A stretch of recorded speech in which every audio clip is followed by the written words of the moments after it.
वंदे भारत की शान।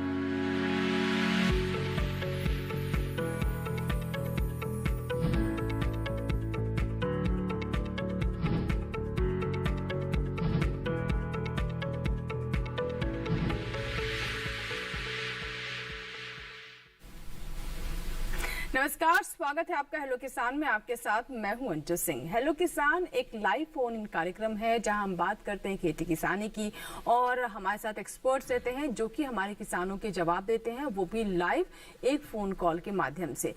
तो अगर आपके भी कोई सवाल है तो आप हेलो किसान में कॉल कर सकते हैं। अलग अलग विषय हर अंक में हम आपके लिए लेकर आते हैं। आज का विषय क्या है, आइए डालते सबसे पहले उस पर नजर। आज का हमारा विषय है प्रधानमंत्री मत्स्य योजना और इसके साथ ही हम बात करेंगे बदलते मौसम में पशुओं की देखभाल की। तो दोनों ही विषय से जुड़े जो भी आपके प्रश्न हैं वो आप हम तक पहुंचा सकते हैं। अगर हम बात करें मत्स्य पालन की तो इसको लेकर अब किसानों में काफी उत्साह देखने को मिल रहा है। किसान अपनी भूमि में तालाब बनाकर मत्स्य पालन कर रहे हैं और अपनी आय में वृद्धि भी कर रहे हैं। यानी खेती के साथ साथ मत्स्य पालन को अपनाकर हमारे किसान अपनी आय में वृद्धि कर सकते हैं। और ऐसे में सरकार की योजनाओं का क्या भूमिका है उनकी और कैसे हमारे किसान इनसे लाभ ले सकते हैं, इसके बारे में आपको बताएंगे। और साथ ही जैसे कि आप देख रहे हैं कि तापमान लगातार बढ़ रहा है तो इस बदलते मौसम में पशुओं की देखरेख बहुत महत्वपूर्ण हो जाती है। दोनों विषय से जुड़े जो भी सवाल हैं आप हमें कॉल करके बता सकते हैं। 2 टोल फ्री नंबर है, आप हमारे नंबर नोट कर लें। हमारे नंबर देखिए आप 1800-113060, दूसरा नंबर है 1800-113061। टोल फ्री है यानी इन पर आपको कोई शुल्क नहीं लगेगा। बस कॉल करें और अपने सवाल हम तक पहुंचाएं। आपके सवालों का हमें इंतजार रहेगा। और साथ ही हम ये भी आपसे कहेंगे कि जब भी आप कॉल करें कुछ बहुत ही बेसिक बातों का ध्यान रखें, यानी नेटवर्क क्षेत्र में रहें। जब आप कॉल करें तो टेलीविजन की आवाज़ बंद कर दें। जवाब सुनने के लिए आप आवाज़ वापस कर सकते हो और साथ ही साथ कम शब्दों में अपना सवाल पहुंचाने की कोशिश करें ताकि ज़्यादा से ज़्यादा किसानों के सवाल हम कार्यक्रम में ले सकें। तो आशा करते हैं हमारे सभी किसान इन बातों का ज़रूर ध्यान रखेंगे। हमारे साथ 2 मेहमान हैं, आइए उनसे आपकी मुलाकात करवा देते हैं। हमारे साथ हैं डॉक्टर I.A. सिद्दीकी साहब, आप आयुक्त हैं मत्स्य पालन पशुपालन एवं डेयरी मंत्रालय भारत सरकार में। बहुत बहुत स्वागत है सिद्दीकी साहब आपका कार्यक्रम में। और हमारे साथ दूसरे मेहमान हैं डॉक्टर तरुण कुमार, आप पशु चिकित्सक हैं और आप पशुपालन डेयरी विभाग करनाल हरियाणा से हैं। तरुण जी आपका भी कार्यक्रम में स्वागत है। तो दोनों मेहमानों के बारे में आप जान चुके हैं और जैसा कि हमने आपको मत्स्य पालन के बारे में बताया जिसे हम कहें नीली क्रांति, ब्लू रेवोल्यूशन, इससे कैसे हमारे किसान लाभ ले सकते हैं और किस तरह के अनुदान है, अलग अलग योजनाओं से कैसे किसान जुड़ सकते हैं, सभी बातों के बारे में हम आज चर्चा करेंगे। और अगर आपके कोई भी सवाल है तो वो भी आप हम तक पहुंचा सकते हैं। सिद्दीकी साहब, सबसे पहले प्रधानमंत्री मत्स्य पालन योजना के बारे में हम आपसे जानना चाहेंगे कि क्या है ये, इसके मुख्य बिंदु क्या है? हाँ, जैसे इसका सही नाम जो है प्रधानमंत्री मत्स्य संपदा योजना है जी। और ये बहुत ही महत्वाकांक्षी योजना है और जितने भी मत्स्य पालन और मत्स्यिकी के क्षेत्र के जो भी आयाम हो सकते हैं उसमें इसके ज़रिए सहायता दी जाती है। और इसका जो साइज़ है इन्वेस्टमेंट का बहुत ज़्यादा है, 30,050 करोड़ की निवेश की योजना है और इसमें अधिकांश क्षेत्र जो मत्स्यिकी से जुड़े हैं और उसको प्रोत्साहन देने के लिए कार्यक्रम है। जी बिल्कुल। तो प्रधानमंत्री मत्स्य संपदा योजना, और जैसा कि अभी हमें सिद्दीकी साहब ने बताया कि इसके बहुत सारे आयाम हैं, लेकिन ज़रूरत यह है कि हमारे किसान इस योजना के लाभ के बारे में समझें और साथ ही साथ इनका लाभ उठाएं। चलिए सबसे पहले आपको दिखाते हैं इससे जुड़ी हमारी ये रिपोर्ट।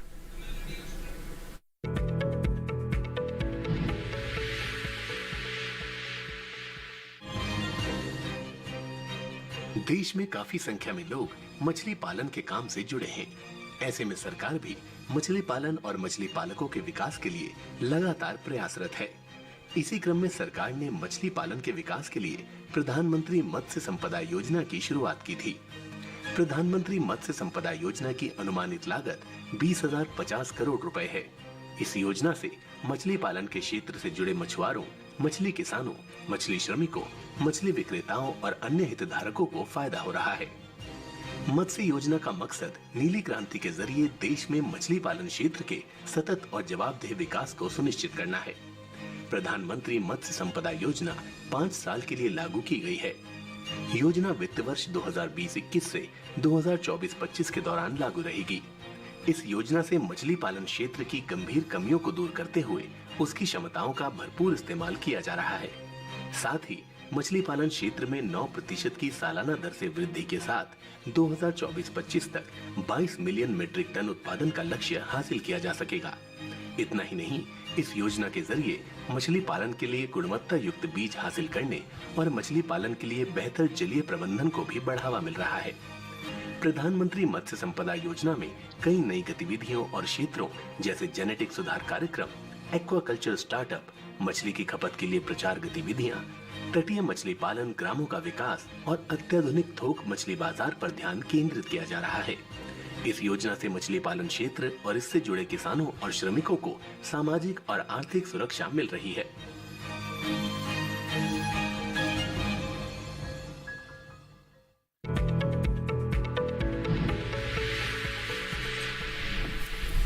बिल्कुल, तभी आपने रिपोर्ट देखी और हमने आपको विस्तार से बताया किस तरीके से मछली पालन से आज के समय में हमारे किसान बहुत तरह से लाभ ले सकते हैं, कैसे उनकी आय में वृद्धि हो सकती है, उनके आर्थिक विकास को बल मिल सकता है। आज का जो दूसरा विषय है उस पर भी आइए हम बात करते हैं। हमारा दूसरा विषय है आज का कि कैसे बदलते मौसम में पशुओं का रखरखाव किया जाए। जी हाँ, जैसे कि आप देख रहे हैं कि अब ठंडियां जा चुकी है, तापमान लगातार बढ़ रहा है और खासतौर पर कुछ क्षेत्र तो ऐसे भी है, राजस्थान की बात करें, महाराष्ट्र की बात करें, जहाँ पर हीट वेव जैसी स्थिति भी बन गई, यानी गर्म हवाएं चल रही हैं। तो ऐसे में आपसे मैं समझना चाहूंगी तरुण जी कि जैसे कि मैंने बताया कि कई क्षेत्रों में तो गर्म हवाएं चलनी भी शुरू हो गई, इस हद तक अब गर्मी आ चुकी है, 40 डिग्री तक तापमान बढ़ रहा है। जो चेंज ऑफ वेदर है, जो अभी तक ठंड थी और अब गर्मियां आ चुकी हैं, पशुओं को किस तरीके से इसमें ध्यान रखना चाहिए उनका और किन बातों का विशेष तौर पर गौर करना चाहिए? जी देखिए, ये बहुत ही महत्वपूर्ण विषय है जिसपे पशुपालकों को बहुत ध्यान देने की जरूरत है, क्योंकि बदलते मौसम में पशुओं के बीमार होने की संभावनाएं बहुत ज़्यादा होती है। अब जैसे जैसे अभी सर्दियाँ आ रही हैं, सर्दियाँ जा रही हैं और गर्मियाँ आ रही हैं, इन दोनों के बीच का जो फेज़ है, इस फेज़ में पशु बहुत ही ज़्यादा स्ट्रेस में होता है। अब जैसे दिन का तापमान जो है वो ज़्यादा रहता है और रात का तापमान जो है बहुत कम रहता है। तो इसी जो टेम्परेचर के जो उतार चढ़ाव को हमें बहुत अच्छे से मैनेज करना है, पशुपालकों को बहुत ध्यान रखना है। इसमें क्या है कि सुबह के टाइम पर आप पशुओं को बाहर निकालें और अच्छा शुद्ध साफ पानी दें, और जो रात के समय में पशुओं को आप अंदर बंद कर दें, क्योंकि रात का तापमान अभी भी बहुत कम है। इस बदलते तापमान की वजह से पशु जो है बीमार होने की संभावनाएं ज्यादा होती हैं, इसलिए हमें इस टाइम को बड़ी ही सहजता से बहुत ही अच्छे से मैनेजमेंट करना है पशुओं का। जी बिल्कुल, तो जैसा कि आपने बताया कि अभी भी दिन का तापमान जहाँ काफी चढ़ जाता है, वही रातें ठंडी हैं, और ऐसे में इस तापमान के उतार चढ़ाव को समझते हुए अगर पशुओं के उनके आवास के विशेष तौर पर ध्यान अगर हमने नहीं रखा तो पशु बीमार भी पड़ सकते हैं। और अक्सर हम देखते भी हैं कि इस मौसम में पशु बीमार होते भी हैं, और अगर पशु बहुत ज्यादा बीमार होता है तो किसानों के लिए इससे आर्थिक नुकसान भी हो सकता है और उसकी उत्पादकता भी घट सकती है। आइए देखते से जुड़ी हमारी रिपोर्ट।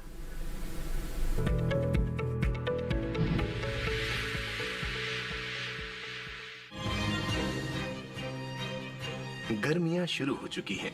दिन पर दिन बढ़ते तापमान का असर पशुओं की सेहत पर भी पड़ता है, लेकिन कुछ सावधानियां बरतकर आप अपने पशुओं को गर्मी और उससे होने वाली बीमारियों से बचा सकते हैं। पशुओं को हरा चारा दें। अगर हरा चारा उपलब्ध नहीं हो तो पेड़ की पत्ती जैसे आम की पत्ती, बबूल की पत्ती, जामुन के पत्ते दे सकते हैं। गर्मी में पशु भोजन खाना कम कर देते हैं, इसीलिए संतुलित राशन देना चाहिए जिससे पशुओं की दूध देने की क्षमता बनी रहे। पशुओं को गर्मी के असर से बचाने के लिए पशुओं को छायादार जगह पर रखें, धूप में चरने के लिए नहीं छोड़ें। गर्मी के मौसम में पशुओं को सुबह 9 बजे तक और शाम 5 बजे के बाद चराना चाहिए, क्योंकि इस समय तापमान कम रहता है। धूप से लाने के बाद कुछ देर छाया में बांधने के बाद पानी पिलाएं। पशुशाला के ऊपर पुआल डालें जिससे वो गर्म ना हो। हमेशा पशुओं को बांधने के लिए छायादार और हवादार जगह ही चुनें। अगर संभव हो तो डेयरी शेड में दिन के समय कूलर और पंखे का इस्तेमाल करें। दोपहर के समय खिड़की और दरवाजे को जूट या टाट से अच्छी तरह से ढक दें और उस पर समय समय पर पानी का छिड़काव करते रहना चाहिए। जो किसान सक्षम है वो पशुशाला के अंदर दुधारू पशुओं के लिए स्प्रिंकलर या फव्वारा लगा सकते हैं। पशु को पीने के लिए ठंडा साफ सुथरा पानी हर समय उपलब्ध होना चाहिए। भैंसों को गर्मी में 3 से 4 बार और गायों को कम से कम 2 बार नहलाना चाहिए। इस तरह कुछ बातों को ध्यान में रखकर आप अपने पशुओं को गर्मी और उसके असर से बचा सकते हैं।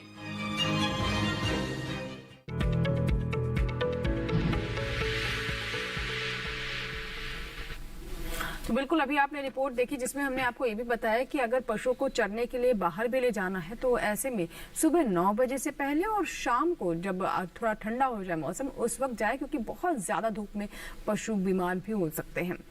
डॉक्टर साहब, मैं आपसे समझ चाहूंगी, तरुण जी जैसे कि भी हमने रिपोर्ट भी देखी और इसमें हमने बताया कि चरने का जो समय है वो भी निश्चित कर ले जब मौसम ठंडा हो, यानी धूप बहुत ज्यादा ना हो, उस वक्त ही हमारे पशुपालकों को बाहर चरने के लिए पशुओं को ले जाना चाहिए। और किन बातों का ध्यान रखना चाहिए? देखिए जी, इस समय में जो है पशुओं का जो हमें स्ट्रेस से बचाने के लिए सबसे महत्वपूर्ण जो योगदान है वो है उसका हाउसिंग मैनेजमेंट। जो उसका जो हमारा बाड़ा है, उसका जो शेड है, उसको हम किस तरह से मैनेज करें। जी जी। तो उसमें क्या है कि हमें जो पशु का जो बाड़ा है या पशु का जो शेड है वो इस तरह से हमें बनाना है कि उसके चारों तरफ कम से कम 5 फीट की एक दीवार हो, जिससे कि सीधी कोई भी अगर सर्द हवाएं हैं सर्दियों में और गर्म हवाएं हैं जो गर्मियों में डायरेक्ट पशुओं को हिट ना करें। दूसरी बात, जो पशु का जो शेड होता है उसमें जो शेड होता है उसकी इस साइड वाली जो हाइट है वो कम से कम 8 फीट होनी चाहिए और जो बीच की जो सबसे जो ऊपर वाली हाइट होती है उसे 12 से 13 फीट तक हमें रखना चाहिए। इस हाइट का रखने का महत्व ये है कि उसके अंदर जो हवा का जो प्रवाह है वो बना रहे, क्योंकि अंदर जो गोबर है, पेशाब है, उसकी वजह से बहुत गैसेस इकट्ठी हो जाती हैं, इसलिए हवा का प्रवाह होना भी बहुत जरूरी है। दूसरी बात क्या है कि ड्रेनेज सिस्टम उसका जो बाड़े का है वो अच्छा होना चाहिए। हमें ड्रेनेज सिस्टम को इस तरह से जो उसका जहाँ पे पशु खड़ा होता है हमें उस हिसाब से बनाना है कि हर 10 इंच पे हमें 1 इंच का हमें एक स्लोप देना है, ताकि जो भी मल मूत्र है वो आराम से बह करके नाली में चला जाए और ड्रेनेज सिस्टम के थ्रू वो बाहर चला जाए। अगर प्रॉपर ड्रेनेज नहीं होगा वहां पर मक्खी मच्छर आना शुरू होंगे, जिनकी वजह से और बीमारियां जैसे बबेशियोसिस, फिलेरियोसिस, इस टाइप की बीमारियां फैल सकती हैं। तो ये मुख्य बातें हैं जो हमें पशुपालकों को ध्यान रखना है। जी, एक दर्शक हमारे साथ हैं, जुड़ रहे हैं, करण शुक्ला जी हैं जिन्होंने उत्तर प्रदेश में कॉल किया है। करण जी, स्वागत है हेलो किसान में, बताइए क्या सवाल है। हेलो हेलो जी, करण जी मुझे सुन पा रहे हैं आप? हेलो, हाँ जी हाँ जी हाँ जी, बताइए क्या सवाल है। गाय हमारी जो है उसको मेस्टाइटिस की प्रॉब्लम है। तो शुरू में एक थन से उसके जो है गाढ़ा दूध आया, तो हॉस्पिटल से दवा ले आए हम दिखा के, तो उसके बाद थोड़ा ठीक हुआ, सुबह दूध ठीक आया, फिर शाम से जो है दही जैसे उसके धीरे धीरे चारों थनों से आ रहा है और दो दिन डॉक्टर को बुलवा के इंजेक्शन भी लगवाए, होम्योपैथ की भी दवा दे रहे हैं और ठीक नहीं हो रहा है। ठीक है, क्या बताना चाहेंगे तरुण जी, क्या वजह है? जी देखिए, पशुपालकों की ये जो मेस्टाइटिस की प्रॉब्लम है बहुत ही कॉमन है। आप इसमें क्या है, ये एक मैनेजमेंटल डिजीज है, इसको हम मैनेजमेंट से ही ठीक कर सकते हैं। अब जैसे इन्होंने बताया कि पहले एक थन से आया, उसके बाद बाकी चारों थनों में से आने लगा। इनको पहले एक ध्यान रखना चाहिए था, जब पहले एक थन से जब इनका जो दूध था वो ऐसा मतलब छेछड़े निकलने शुरू हुए थे, तभी इनको प्रॉपर मैनेजमेंट करना था। उसमें क्या था कि हमें जब दूध को दोहन करना है बाकी थनों से, तो जो इन्फेक्टेड थन है उसका दोहन अलग करके उस दूध को बाहर फेंकना है शेड से, और बाकी 3 को अलग हाथ मतलब अलग बंदे से या अलग हाथ साफ करके अच्छे से अलग बाल्टी में उसका दूध निकालना है। तो इस टाइप की मैनेजमेंट करके हम मेस्टाइटिस से बचाव कर सकते हैं। और अभी भी जैसे बाकी जो कॉलर हैं जो उनके पास बाकी और भी पशु होंगे, तो मैं उनको यही सलाह देना चाहूंगा कि अब जब इस गाय का अगर आप दूध निकालेंगे, तो अगर दूसरी गाय का दूध निकालना है तो आप अच्छे से हाथ धो करके निकालें, और वहां पर जो फर्श है जहां पर आप दूध निकालते हैं उसको अच्छे से सैनिटाइज करें पहले।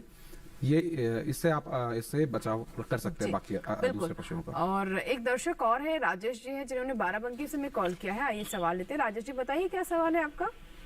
हेलो जी, नमस्कार राजेश जी, सवाल बताएं। मैं मत्स्य योजना के बारे में जानना चाहता हूँ। हाँ जी, मत्स्य योजना के बारे में जानना चाहता हूँ। मत्स्य पालन के बारे में जानना चाहते हैं, इस योजना के बारे में जानना चाहते हैं आप? जी जी सिद्दीकी साहब क्या बताना चाहेंगे? ठीक, पूछिए राजेश साहब, क्या कोई स्पेसिफिक सवाल है? कोई स्पेसिफिक चीज जानना चाहते हैं आप, विशेष बात जानना चाहते हैं राजेश जी? नहीं, किस बात के बारे में जानना चाहते हैं? कोई विशेष पॉइंट है जिसके बारे में हम जानना चाहते हैं? मैं शुरुआत करना चाहता हूँ। हाँ जी, मैं शुरुआत करना चाहता हूँ। सब समझ पा रहे हैं? एक बार फिर से बोलिए। हेलो, चलिए शायद हमारे संपर्क नहीं हो पा रहा है, फोन कट गया। सिद्दीकी साहब, ये मत्स्य पालन की योजना के बारे में जानना चाहते हैं और शायद अभी तक इससे जुड़े नहीं है, तो मैं चाहूंगी कि अगर मोटे तौर पर इन्हें बताएं कि किस तरीके से ये इसका लाभ ले सकते हैं। जैसे अगर ये मत्स्य पालक हैं और विशेष जानकारी चाहते हैं इस बड़ी योजना के बारे में, तो ये सभी के लिए है। असल में अगर वो हैचरी लगाना चाहते हैं जिसमें वो सीड का प्रोडक्शन कर सकते हैं या बीज का उत्पादन करना है, तो हैचरी के लिए भी इनको सहायता मिल सकती है। और अगर अपने तालाब को सुधार के और बड़ा कर सकते हैं या दूसरे तालाब बना सकते हैं नए, तो उसके लिए भी प्रावधान है स्कीम के अंदर। और अगर इनको कुछ सीड खरीदना है या फीड के लिए इनपुट कॉस्ट के लिए उनको कुछ सहायताएं चाहिए, तो वो सहायता भी इस स्कीम के ज़रिए ले सकते हैं। और एक और जो कंपोनेंट्स हैं इस, जिसमें आमतौर पे हमारे मत्स्य पालक अपनी यानी जानकारी चाहते हैं, अक्सर जो हम देखते हैं, एक तो इसमें RAS होता है, एक रीसर्कुलेटरी एक्वाकल्चर सिस्टम, जो थोड़ा उसमें कॉस्ट ज़्यादा आती है, लेकिन ये है कि कम पानी में और कम जगह में हम ज़्यादा उत्पादन ले सकते हैं, तो उससे प्रोडक्टिविटी बढ़ती है। और उसके लिए भी हमारे यहाँ इस स्कीम के ज़रिए सहायता प्राप्त होती है। और जो निवेश है, अपने निवेश के साथ साथ सरकारी सब्सिडी का भी इसमें फ़ायदा उठाया जा सकता है। ठीक है। और एक बायोफ्लॉक कल्चर सिस्टम है, तो अगर बायोफ्लॉक की फैसिलिटी भी वो डेवलप करना चाहते हैं, तो उसके लिए भी इस स्कीम के अंदर यानी सुविधा प्राप्त की जा सकती है। नीलेश तिवारी एक दर्शक हैं, माफ कीजिएगा, ये गोरखपुर से हमारे साथ जुड़ रहे हैं फोन लाइन पर। जी नीलेश जी, बताइए क्या सवाल है आपका? हेलो, हाँ जी, सवाल बताएं। नीलेश तिवारी। हाँ जी नीलेश तिवारी जी, सवाल बताएं, हम आपको सुन पा रहे हैं।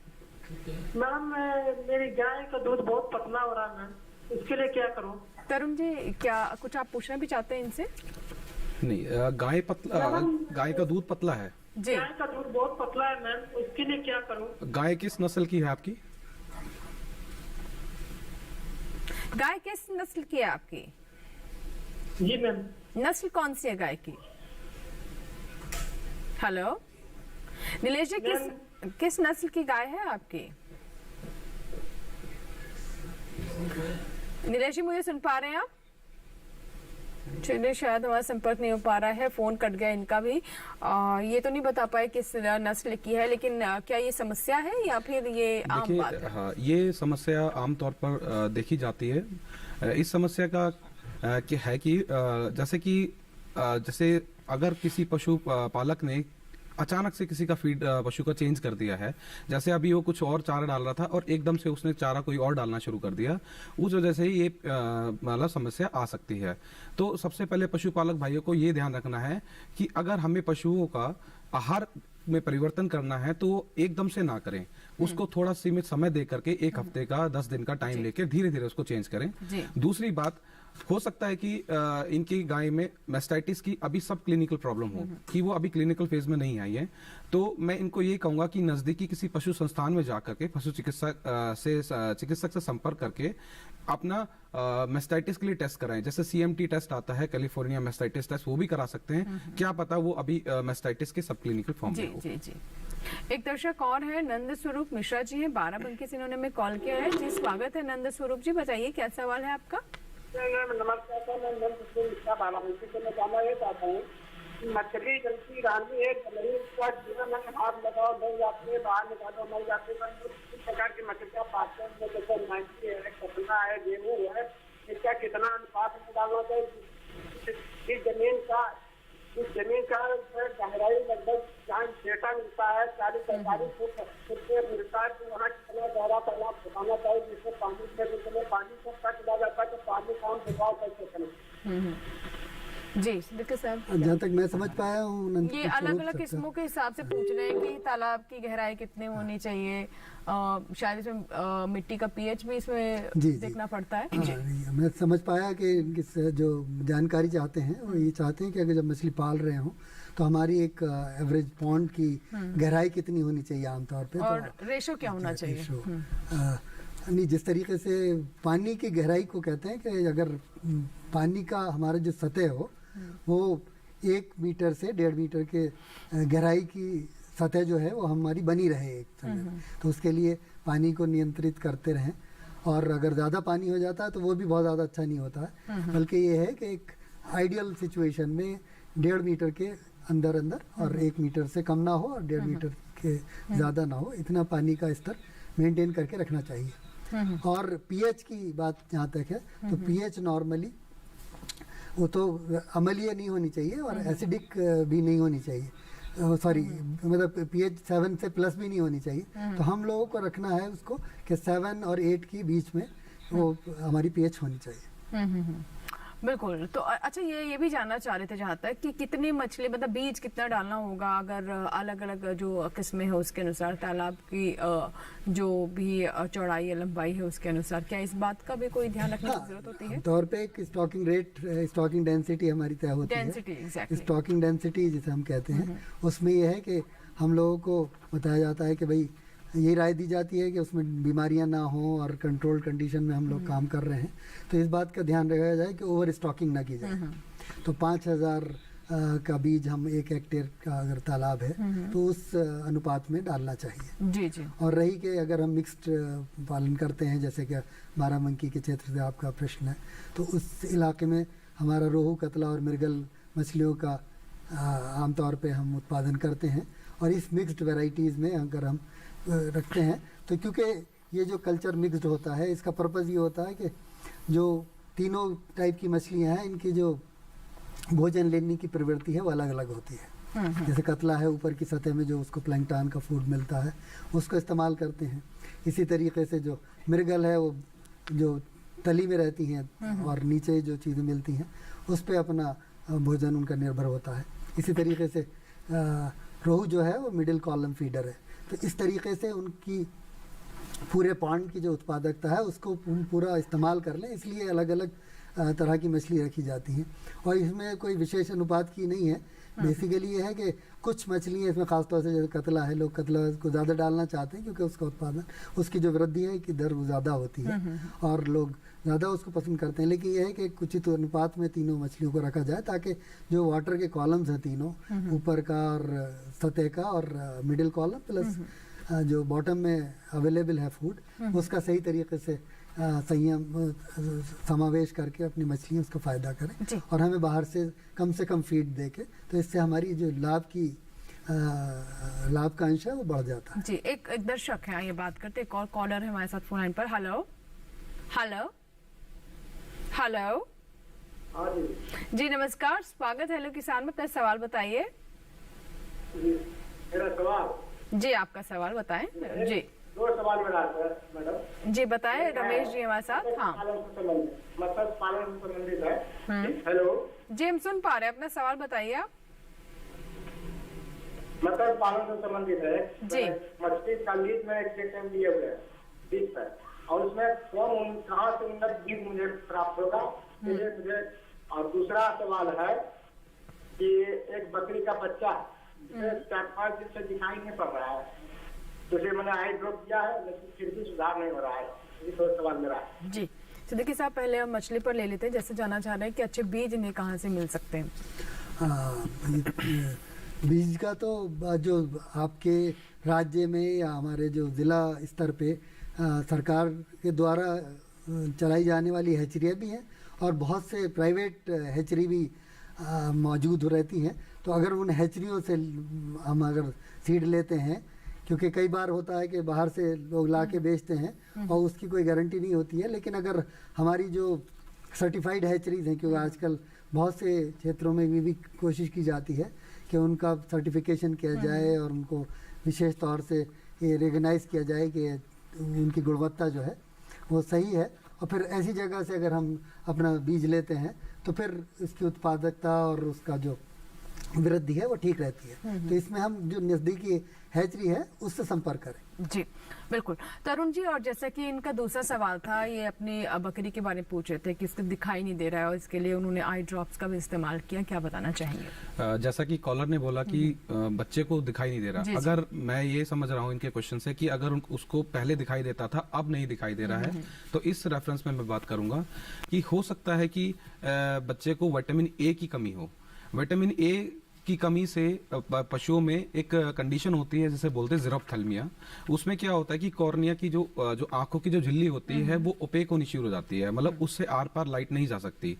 तो मैं कॉलर को यही बोलना चाहूंगा उसे कि आप इनको मल्टीविटामिन का सिरप इसको रेगुलर टाइम पे देते रहें। दूसरी बात, हो सकता है कि कोई इन्फेक्शन हो, तो इन्फेक्शन से लड़ने के लिए आंखों में, जैसे उन्होंने बताया कि मैं आई ड्रॉप डाल रहा हूं, साथ ही साथ उसको बोरिक एसिड का पाउडर आता है वो भी आंख में आप डाल सकते हैं। उससे क्या है कि इन्फेक्शन से कम्बैट करने में उनको इजी रहेगा। जी बिल्कुल। इसी के साथ ही हमारे लिए यहाँ पर वक्त हुआ एक छोटे से ब्रेक का। ब्रेक के बाद भी हम लोग के साथ जारी रहेगा। अगर आप भी कुछ पूछना चाहते हैं कि बदलते इस मौसम में, यानी अब हम सर्दियों के मौसम से गर्मियों में आ चुके हैं, तो इस वक्त पशुओं में किस किस तरह की समस्या हो सकती हैं, अगर आप उन समस्याओं का समाधान चाहते तो आप कॉल करें। और प्रधानमंत्री मत्स्य संपदा योजना से जुड़े हुए कोई भी अगर आपके सवाल है तो भी आप हमें कॉल करें। आपकी कॉल्स लेंगे इस छोटे से ब्रेक के बाद।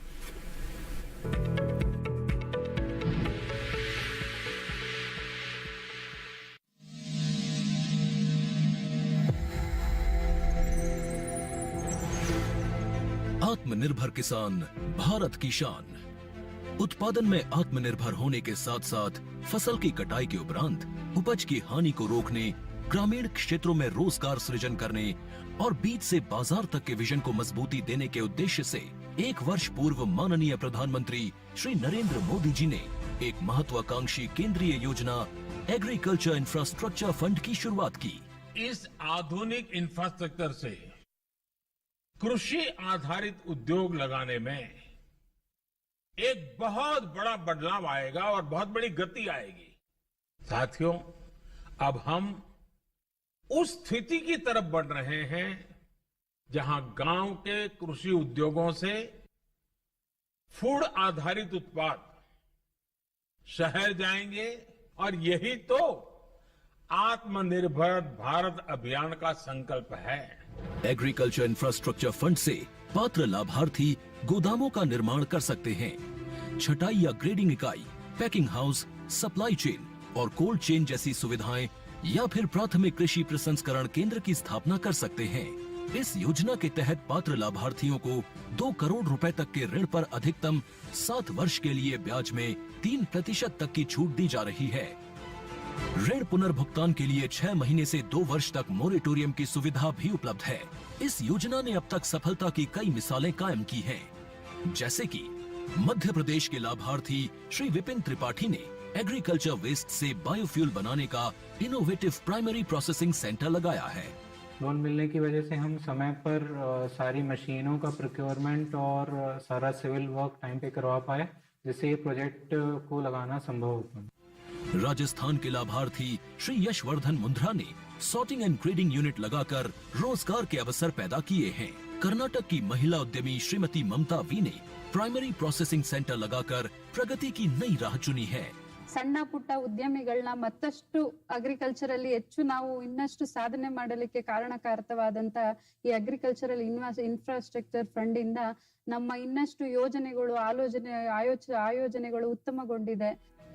राजस्थान के लाभार्थी श्री दिनेश भट्टर ने जीरे की प्रोसेसिंग यूनिट लगाकर आसपास के ग्रामीणों को आत्मनिर्भरता प्रदान की है।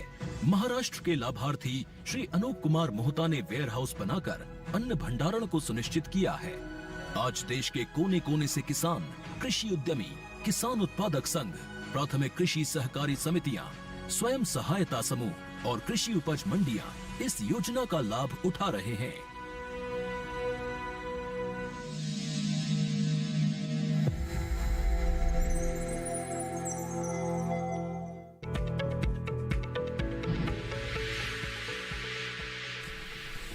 ब्रेक के बाद हेलो किसान में एक बार फिर आपका स्वागत है। आज हम बात कर रहे हैं प्रधानमंत्री मत्स्य संपदा योजना की और साथ ही बदलते मौसम में कैसे आप पशुओं का ख्याल रखें, इसके बारे में भी हम चर्चा कर रहे हैं। 2 एक्सपर्ट्स हमारे साथ स्टूडियो में मौजूद हैं। अगर आपके कोई भी सवाल हैं तो आप इन 2 टोल फ्री नंबर्स पर हमें कॉल करें और अपने सवालों के लिए लाइव जवाब। चलिए चर्चा को आगे बढ़ाते हैं, आपकी कॉल्स का इंतजार रहेगा। एक कॉलर जुड़ चुके हैं, आइए पहले बात कर लेते हैं उनसे। हेलो हेलो जी सुरेंद्र जी, बताइए क्या सवाल है। जयपुर से बात कर रहे हैं आप, राजस्थान से। सुरेंद्र जी मुझे सुन पा रहे हैं? हाँ जी, बताइए सवाल क्या है आपका।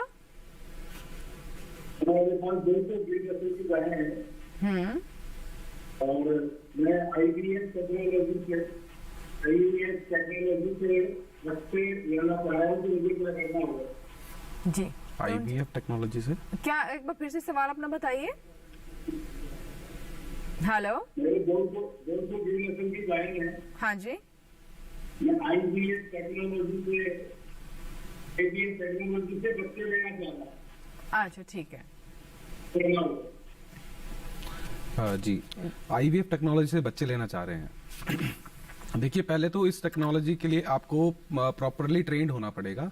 उसके लिए आप जैसे हमारे संस्थान है जहाँ पे IVF पे बड़ा काम हो रहा है, अब जैसे कि NDRI है, राष्ट्रीय डेयरी अनुसंधान संस्थान जो करनाल में है, वहाँ पर आप जाके ट्रेनिंग ले सकते हैं प्रॉपर, और किसी एक्सपर्ट की मदद से साथ में अपने लोकल जैसे कि कॉलर जयपुर से हैं तो वहाँ पर आप कोलैबोरेशन करके इस टेक्निक से आप बच्चे ले सकते हैं। जी तरुण जी, ये मतलब मैं चाहूंगी कि हमारे जो अन्य दर्शक देख रहे हैं उनको भी इसके बारे में थोड़ा बताएं जो उन्होंने सवाल किया है। जी, इन विट्रो फर्टिलाइजेशन एक ऐसी टेक्निक है जिसमें लाइक बाहर ही एम्ब्रियो, टेस्ट ट्यूब, जिसे टेस्ट ट्यूब बेबी बोला जाता है आम भाषा में, पशु में भी होता है। ये पशु में भी होता है कि हम बाहर ही मतलब फर्टिलाइजेशन करा के एम्ब्रियो लेके, और जो क्वालिटेटिव एम्ब्रियो जो होगा, जो एम्ब्रियो जिस अच्छी क्वालिटी का, अच्छी नस्ल का है, वो हम आगे जाके इम्प्रेग्नेट करके हम उससे अच्छी नस्ल के पशु को और आगे ले सकते हैं। जी, एक और कॉलर है, आइए उनसे बात करते हैं। हेलो हेलो हेलो हेलो जी नमस्कार, बताइए क्या सवाल है। जी मैडम, बताएं सवाल, बताएं अपना। मैडम मतलब जो मछलियों के पीछे जो लाल दाने होते हैं, धब्बे होते हैं, वो कैसे होते हैं? मछलियों पर लाल धब्बे पड़ रहे हैं, ये आपका सवाल है? मछलियों के पीछे जो धब्बे होते हैं। अच्छा ठीक है डॉक्टर साहब, क्या वजह हो सकती है इसके पीछे? हाँ देखिए, जहाँ तक मैं समझ पा रहा हूँ आपके प्रश्न से, ये जो मछलियों में आमतौर पे लाल चकत्ते से पड़ जाते हैं या पैचेस से हो जाते हैं, इसको जो संकेत होता है, ये एपिजोटिक अल्सरेटिव सिंड्रोम एक बीमारी होती है, और उसे अलग अलग जगह अलग अलग नाम से जानते हैं लोग। लेकिन इसकी जो कारण होता है वो फंजाई होती है, एक फफूंद लगने की वजह से हो जाती है। और आमतौर पे जब हम तालाब की देखरेख सही नहीं करते हैं और उसके पर्यावरण के अंदर थोड़ा सा प्रदूषण हो जाता है, तब इसकी चांसेस ज़्यादा होते हैं कि इस तरीके की बीमारी आए। तो अगर ये बीमारी ज़्यादा फैल गई है तो इसका उपचार करने की ज़रूरत होती है कि हम या तो मछलियों को जो बिल्कुल किसी बहुत ज़्यादा अगर ख़राब उनकी स्थिति है तो उनको फ़ौरन निकाल लिया जाए, और उनको अगर ट्रीट किया जा सकता है तो छोटे तालाब में रख के जो बीमारी जिन मछलियों में ये संकेत दिख रहे हैं उनको अलग कर लिया जाए और फिर उनका ट्रीटमेंट किया जाए। तो इसमें और पूरे तालाब में भी चूना वगैरह डाल के उसको नियंत्रित करें। और इन मछलियों के ट्रीटमेंट के लिए ये है कि हम PPM जिसे कहते हैं पोटेशियम परमैंगनेट का भी ट्रीटमेंट कर सकते हैं, और शुरू में पानी का ट्रीटमेंट तो चूने से करना चाहिए, और इसको मिथाइल ब्लू से भी इसको ट्रीट कर सकते हैं। जी, एक और कॉलर है, आइए उनसे भी बात कर लेते हैं। हेलो हेलो हेलो, मुझे सुन पा रहे हैं आप? हाँ सुन। जी जी, बताएं बताएं सवाल बताएं अपना। गाय की पीला पीला निकल रहा है। एक बार फिर से सवाल दोहराइए। हेलो जी जी, एक बार सवाल फिर से दोहराएं आप। गाय पीला निकल रहा है। आपकी आवाज ठीक से नहीं पहुंच पा रही हम तक, आप थोड़ा बाहर आ जाए कहीं नेटवर्क क्षेत्र में। हेलो हेलो, गाय को समझ पा रहे हैं? गाय में क्या समस्या हो रही है? गाय को बीमार है, नाक से कुछ निकल रहा है। गाय बीमार है, आगे? गाय बीमार है, आगे आपने क्या कहा, एक बार फिर से दोहराइए। पीला पीला कुछ निकल रहा है। कहाँ से? कहाँ थन से निकल रहा है? हेलो अजीत जी, मुझे सुन पा रहे हैं आप? हेलो हेलो, शायद हमें सुन नहीं पा रहे हैं ये, मतलब क्या सवाल मतलब कुछ क्लियर हो नहीं पाया। क्लियर नहीं हो पाया, लेकिन जो भी आमतौर पर अगर जैसे कुछ सिम्टम्स होते हैं तो क्या होता है? देखिए, मतलब जैसे कि पशु बीमार होता है, पीला पीला, लाइक जो फीसिस होता है, जो उसका मल होता है वो काफी पतला आता है अगर पशु में, तो वो सबसे बड़ा जो सिम्टम है वो है पेट में कृमियों का। तो अगर पेट में कृमि होते हैं तो पशु क्या होता है कि पशु बहुत पतला होना शुरू हो जाता है और उसके दूध का मिल्क यील्ड भी कम हो जाता है, और उसमें बहुत ही मुख्य सिम्टम जो आते हैं वो कि एनीमिया, पशु में बहुत खून की कमी होती है, और सिम्टम जैसे कि पतला गोबर, बिल्कुल पानी जैसा गोबर आता है। ठीक है, तो इसका समाधान यही है कि हम टाइम टू टाइम पशुओं को कृमिनाशक देते रहें।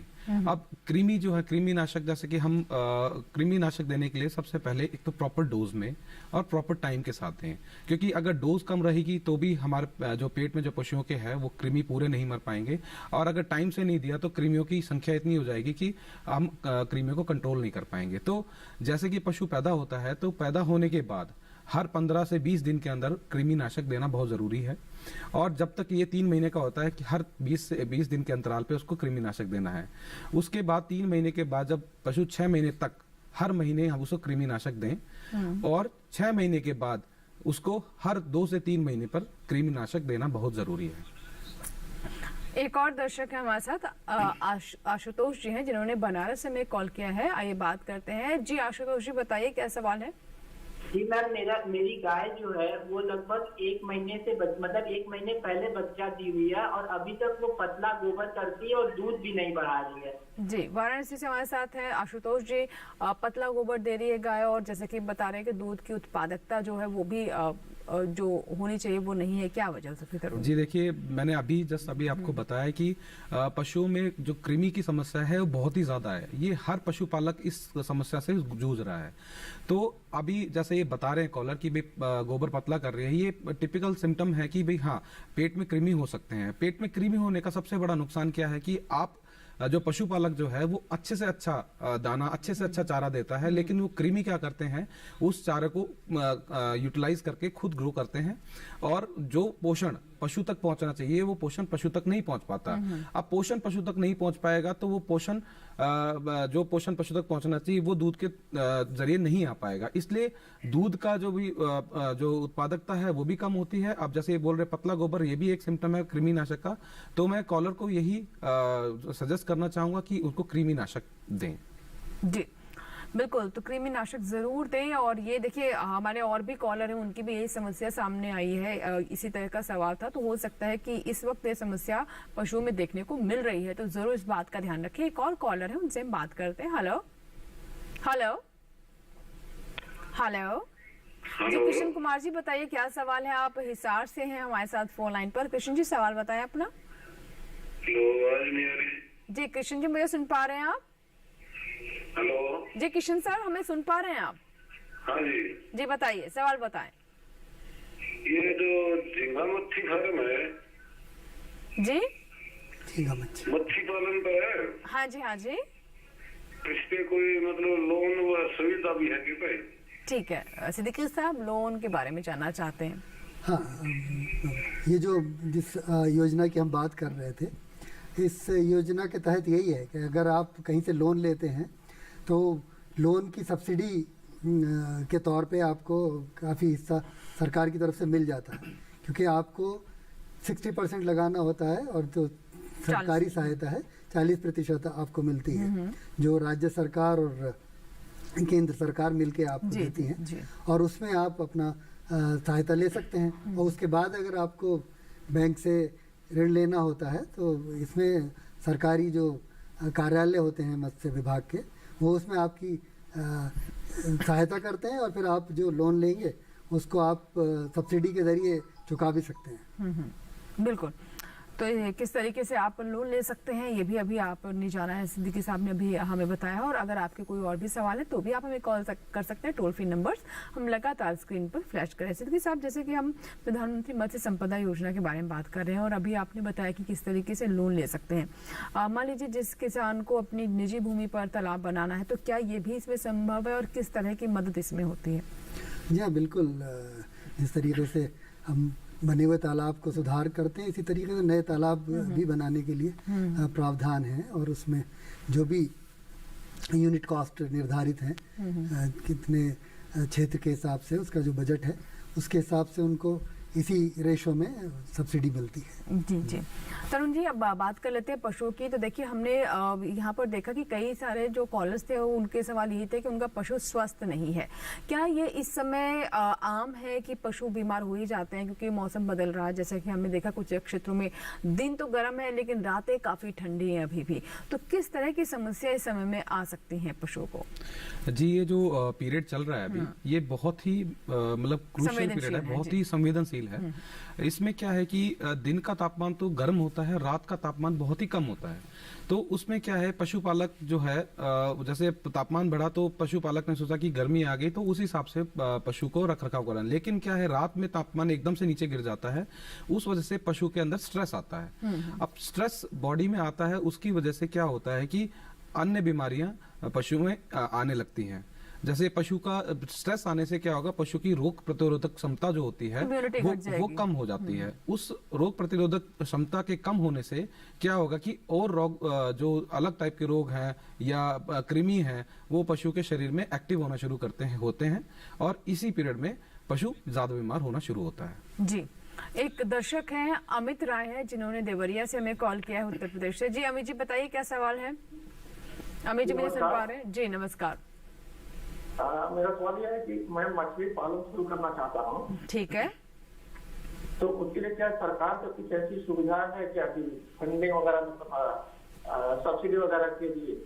जी जी, सिद्दीकी साहब, हालांकि इस सवाल का आप जवाब दे चुके हैं लेकिन मैं चाहूंगी कि किस किस तरह की फंडिंग और होती है, मतलब प्रोजेक्ट के अनुसार कौन कौन से इसके कंपोनेंट्स हैं, अगर ये हमारे दर्शकों को बता सकें आप। जी, अमित राय जी ने जैसा भी पूछा कि क्या सहायता मिलती है, तो बेसिकली जो अभी बताया गया कि जो प्रधानमंत्री मत्स्य संपदा योजना है, इसमें सभी तरीके के कंपोनेंट्स के लिए सहायता का प्रावधान है और फंडिंग तो ज़रूरत पड़ती है। तो बेसिकली धनराशि के रूप में जो जिसे सब्सिडी कहते हैं, तो उस तौर पे जो आपको सहायता मिलती है तो वो काफ़ी अच्छी सहायता है और आप उसको ले सकते हैं। इसमें आपको जो आपका निकटतम मत्स्य की कार्यालय है, और आमतौर पे अगर आप बनारस से देवरिया से हैं तो हर ज़िले में उत्तर प्रदेश के एक सहायक निदेशक मत्स्य होते हैं, उनके कार्यालय में जाके आप अपनी जो इच्छा है वो व्यक्त कर सकते हैं और उसमें जो भी आप करना चाहते हैं उस समाधान का फिर वो उसके लिए आपको समाधान बताएंगे। और जो भी आपको फिर अगर आपकी अपनी ज़मीन है उस पर करना चाहते हैं या आप कोई हैचरी स्थापित करना चाहते हैं या आरएएस सिस्टम लगाना चाहते हैं, तो जो कुछ भी आप करना चाहते हैं उन कंपोनेंट में से आप उसको चुन सकते हैं और फिर आप एक प्रोजेक्ट पूरा बना के सरकार के ज़रिए भेज सकते हैं और वो राज्य सरकार फिर अपनी जो उनकी राज्य का प्लान है वो एक पूरा प्लान बनाते हैं, उसमें फिर वो शामिल हो जाएगा और फिर उसमें राज्य का भी अंश उसमें शामिल होगा और फिर केंद्र से भी जो अंश मिलना है वो अंशदान उसमें मिलता है और वो काफ़ी अच्छी मदद होती है कोई भी काम शुरू करने के लिए। ठीक है, चलिए इसी के साथ ही हमारे लिए यहाँ पर वक्त हो गया एक छोटे से ब्रेक का। लेकिन अगर अभी तक आप अपना सवाल हम तक नहीं पहुँचा पाए हैं, आपको अपने सवाल का जवाब नहीं मिल पाया है, तो ज़रूर हमें कॉल करें। लेकिन फिलहाल वक्त एक छोटे से ब्रेक का।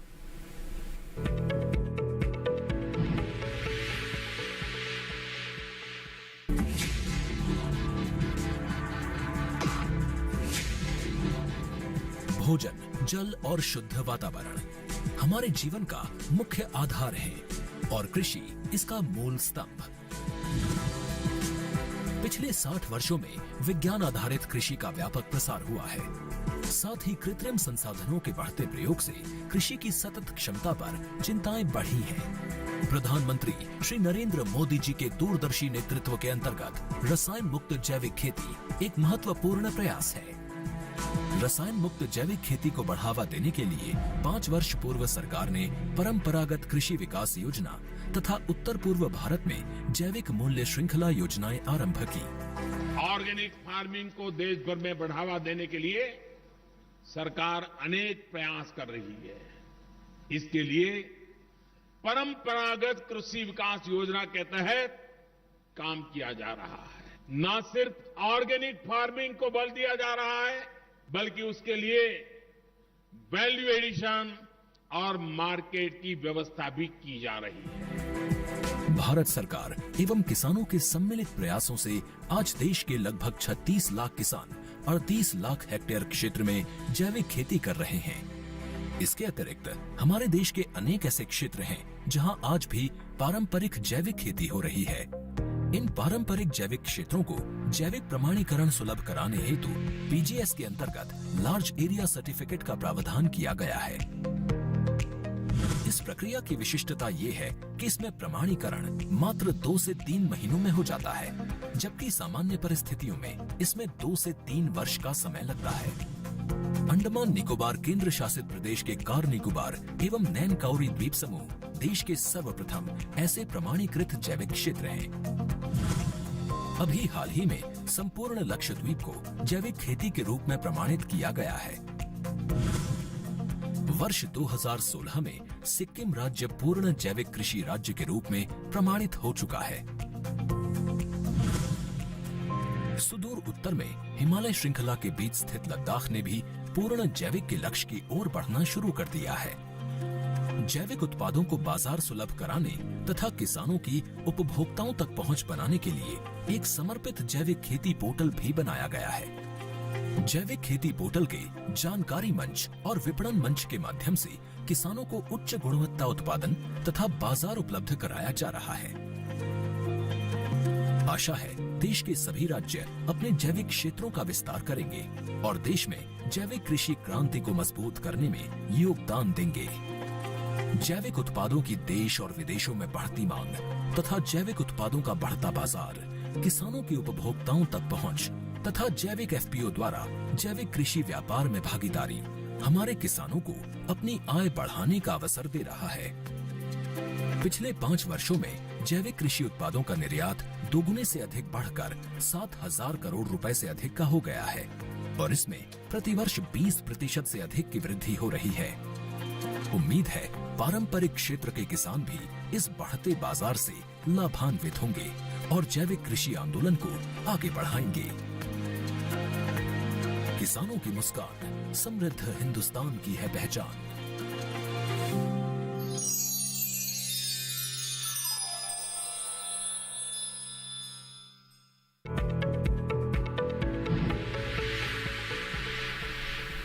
ब्रेक के बाद हेलो किसान में एक बार फिर आपका स्वागत है। आज हम बात कर रहे हैं प्रधानमंत्री मत्स्य संपदा योजना के बारे में और साथ ही बदलते इस मौसम में आप अपने पशुओं का कैसे रखरखाव रखें, वो स्वस्थ रहे, उनकी उत्पादकता बनी रहे। तो हमारे साथ तरुण जी लगातार बने हुए। तरुण जी, जैसे कि हमने बात कर ली किस किस तरह की बीमारियां हो सकती है, लेकिन इस वक्त आहार की भूमिका कितनी महत्वपूर्ण होती है, क्योंकि देख रहे हैं कि मौसम जैसे सर्दियों के आहार हम अलग तरह के रखते हैं पशुओं का, गर्मियां आ रही हैं, तो ऐसे में किन बातों का ध्यान रखें? देखिए, जो आहार प्रबंधन होता है वो पशुपालकों के लिए बहुत ही महत्वपूर्ण होता है, क्योंकि 70% जो भाग है खर्चे का, लागत जो है वो सिर्फ और सिर्फ उस पे आती है, अपने खान पान पर आती है। तो अब जैसे ही मौसम बदल रहा है, गर्मियां आ रही हैं, तो इसमें हम अपने खान पान में थोड़ा सा चेंज कर सकते हैं। जैसे कि हमें सबसे पहले पशुओं को संतुलित आहार देना है। संतुलित आहार देना है, उसमें क्या है, हमें जो हमारा रफेज है, जो हम चारा दे रहे हैं, वो 70 के अनुपात 30 है, जो दाने का अनुपात है। तो 70:30 में हम चारा और दाना दे सकते हैं। उसके बाद हमें दाने में थोड़ा सा परिवर्तन करना पड़ेगा। दाने में हमें क्या करना है कि 35% तक का प्रोटीन जो हम खली जो है ना उसको हम बढ़ाएंगे, क्योंकि जो प्रोटीन की जो खली होती है उसकी जो तासीर होती है वो ठंडी होती है। तो हम अगर गर्मियों में प्रोटीन को थोड़ा सा बढ़ा देंगे तो उसकी तासीर ठंडी होती है, तो इसलिए पशु को जो गर्मियों में स्ट्रेस कम आएगा। तीसरी बात, जैसे कि जो फॉडर जो जिनकी तासीर गर्म होती है, जैसे कि आपके पास सूखा तूड़ा, इस मौसम में अभी सूखा तूड़ा बहुत ज्यादा हो जाएगा, जैसे गेहूं की कटाई होगी उसके बाद सूखा तूड़ा बहुत ज्यादा, और फार्मर पशुपालक स्टोर भी रखते हैं। तो जो तूड़ा होता है उसकी तासीर गर्म होती है, तो हमें अगर तूड़ा खिलाना है पशुओं को तो हमें रात को 8 बजे से लेकर सुबह 8 बजे के बीच में हमें उनकी खोर में डालना है, ताकि वो गर्म तासीर का जो है वो ठंडे टाइम में उसका पाचन हो सके। ठीक है, एक कॉलर है हमारे साथ, आइए उनसे बात कर लेते हैं। और शिमला से है फोन लाइन पर। हेलो हेलो जी नमस्कार, स्वागत है हेलो किसान में, बताइए क्या सवाल है आपका। हेलो जी धर्म सिंह जी बताइए क्या सवाल है। हेलो धर्म सिंह जी, मुझे सुन पा रहे हैं आप? हेलो हाँ जी, क्या सवाल है आपका? बायोफ्लॉक के बारे में, ठीक है समझ गए सर। बायोफ्लॉक विधि के बारे में जानना चाहते हैं मछली पालन में। बायोफ्लॉक के बारे में आप चाहते हैं, मैं सोचता ये कैसे करें? मतलब धर्म जी क्या जानना चाहते हैं, मतलब इस पद्धति को आप अपनाना चाहते हैं, ये जानना चाहते हैं इसके बारे में, शायद यही जानना चाहते हैं। हाँ, तो बायोफ्लॉक एक अच्छा माध्यम है एक्वाकल्चर का, जिसमें हम मछली को कम जगह में और ज़्यादा कंट्रोल कंडीशन पे उससे अच्छी उत्पादकता ले सकते हैं। और एक बहुत ही यानी नई टेक्निक है और बहुत से लोग इसमें आगे आ रहे हैं। तो हम जिस स्कीम की बात कर रहे हैं, प्रधानमंत्री मत्स्य संपदा योजना, इसमें बायोफ्लॉक के लिए भी जो सहायता है, वित्तीय सहायता, वो उपलब्ध है और उसको हिमाचल प्रदेश सरकार के माध्यम से अप्रोच कर सकते हैं इस स्कीम का फ़ायदा उठाने के लिए। जी जी बिल्कुल, और बिल्कुल आपके और भी कोई सवाल है तो कॉल करें। देखिए बहुत कम समय बचा है, इसलिए हमारी कोशिश है कि अगर आपका कॉल आता है तो ज़रूर हम आपके सवाल को शामिल करें। तरुण जी अब क्योंकि देखिए समय बहुत कम बचा है, तो ऐसे में चलिए आगे सवाल पूछे उससे पहले कॉलर जुड़ चुके हैं आजमगढ़ से हमारे साथ हैं फोन लाइन पर। हेलो हेलो जी नमस्कार, स्वागत है आपका हेलो किसान में। राजेश जी बताइए क्या सवाल है। जी मेरा सवाल है कि मेरी गाय लगभग 1 महीने से ऊपर का बच्चा दी है, लेकिन वो अभी तक दूध नहीं बना रही है। एक बार फिर से सवाल दोहराइए। जी मेरा सवाल ये मेरी गाय 1 महीना से ऊपर बच्चा दिए हुए, लेकिन वो दूध नहीं पाता। डॉक्टर साहब आप समझ पा रहे हैं इनका सवाल? दूध से रिलेटेड है, बड़ा हो गया लेकिन दूध नहीं दे पा रहा। अब राजेश जी आपकी आवाज ठीक से हम तक नहीं पहुंच पा रही है, अगर आप थोड़ा ऊंचा बोल सके, थोड़ी बाहर जहां भी है वहां से आवाज ठीक से नहीं आ पा रही है आपकी, सवाल समझना मुश्किल हो रहा है। जी मेरा ये सवाल था, हाँ जी मेरी गाय 1 महीना लगभग हो गया बच्चा दिए हुए, अच्छा उसका दूध उत्पादन उसकी क्षमता के अनुसार ठीक है, दूध उत्पादन क्षमता के अनुसार कम हो रहा है और 1 महीना हो गया है ब्याए हुए। जी जी देखिए, जैसे पशुपालक बता रहे हैं कि 1 महीना हुआ है ब्याए हुए, जैसे गाय में जो पीक ईल्ड आती है, मतलब जो गाय की अनुवांशिक क्षमता है वो 30 से 60 दिन के अंदर आती है। तो अभी 1 ही महीना हो रहा है, शायद 1 महीने तक इसकी पीक ईल्ड जो आ सकती है। और दूसरा कारण ये हो सकता है कि आपने जैसे कि पशु ब्याता है उस समय क्या है, कैल्शियम की बड़ी रिक्वायरमेंट होती है, तो हो सकता है कि मिनरल मिक्सचर सप्लीमेंटेशन करने से इन पशुपालक को कुछ हेल्प हो, जैसे कि पशु का कैल्शियम जो है जो ड्रेन हो रहा है वो पूरा होगा, उसकी वजह से जो मिल्क का प्रोडक्शन है वो बढ़ेगा। तो मैं उनको सलाह देना चाहूंगा मिनरल मिक्सचर जरूर दें। तीसरा जो कुछ मार्केट में आयुर्वेदिक प्रोडक्ट्स आते हैं जिनको गैलेक्टोगॉक्स बोलते हैं, वो गैलेक्टोगॉक्स जो आयुर्वेदिक है उनका कोई साइड इफेक्ट भी नहीं होते। आप जाके मार्केट से या किसी पशु चिकित्सक से संपर्क करके एक गैलेक्टोगॉक आप देना शुरू कर सकते हैं। जी बिल्कुल, तो अभी हमने बात की कि किस तरीके से ये हमने भी देखा कि तरुण जी ये सवाल आज कई दर्शकों ने पूछा कि अब जो दूध की क्षमता है वो घट रही है, गाय उतना अच्छा दूध नहीं दे पा रही है, तो कई बार हो सकता है कि पोषण की जो ज़रूरतें हैं वो हम पूरी नहीं कर पाते हैं और इसकी वजह से इस तरह का प्रभाव गाय के उत्पादक क्षमता पर पड़ता है। तरुण जी, अब मैं आपसे जानना चाहूंगी कि टीकाकरण की अगर हम बात करें, क्योंकि जैसे टीकाकरण को लेकर के भी हमारी सरकार काफी जागरूकता फैला रही है और अब धीरे धीरे पशुपालक भी इसके महत्व को समझ रहे हैं। जी देखिए, जैसे मौसम बदल रहा है उसमें उसके में एनिमल मैनेजमेंट के 4 मुख्य पिलर्स होते हैं, जैसा कि हाउस मैनेजमेंट, आपका फीड मैनेजमेंट, उसमें तीसरा जो है एनिमल हेल्थ मैनेजमेंट, जिसमें वैक्सीनेशन जो सब इंक्लूड होता है। वैक्सीनेशन का तात्पर्य यही है कि पशुओं में बीमारी आने से पहले ही उसका प्रिवेंशन किया जाए। अब जैसे मौसम बदलेगा, अब जैसे गर्मी आएगी तो आगे फिर मानसून भी आएगा। मानसून आने से पहले हमें ये सुनिश्चित करना है कि हमने गलघोटू के टीके लगवा लिए, मुंह खुर के टीके लगवा लिए हैं, क्योंकि जैसे ही मानसून आएगा वैसे जैसे तो इस बीमारी का फैलाव ज्यादा होता है। बिल्कुल बिल्कुल, तो पहले से ही आप इसकी व्यवस्था रखें, इसकी तैयारी रखें, और जैसे कहते हैं भी precaution is better than cure, यानी सावधानी बेहतर है इलाज से।